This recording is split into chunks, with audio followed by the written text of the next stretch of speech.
Uhali gani mwanafamilia wa channel tupendwa hii hapa hii Bizaza Media. Kama ndo mara yako kwanza basi usisahau kusubscribe, kulike, kushare pamoja na kucomment. Tumeweza kuona mapokezi ya Tanasha Donna katika familia ya bibie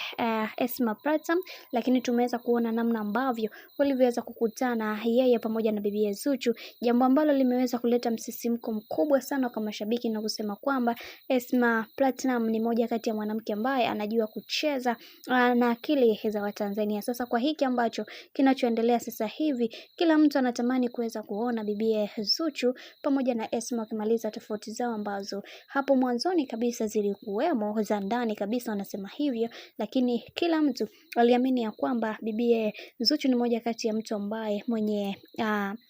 imani ya Mwenyezi Mungu, na wengi wao wakasema ya kwamba kwa hiki kinachoendelea sasa hivi yatupaswa kuweza kuhakikisha kila kitu kinakuwa katika misingi na mikakati iliyo bora zaidi, kwa sababu tunaona kabisa mapenzi ya hawa watu bwana yanahitaji kuweza kupewa shikamano mkubwa, kwa sababu kuna vingi ambavyo vimeweza kutokea na kila mtu alitamani sana kuweza kuona huu uwiano wao ukiendelea kupamba moto kadri siku zinavyozidi kwenda, kwa sababu kuna vingi ambavyo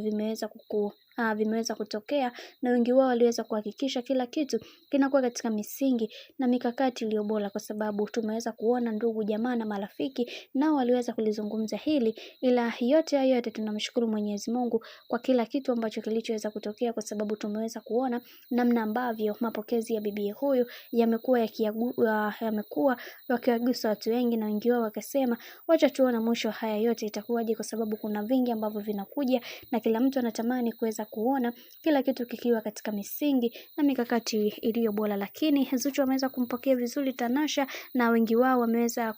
kuhakikisha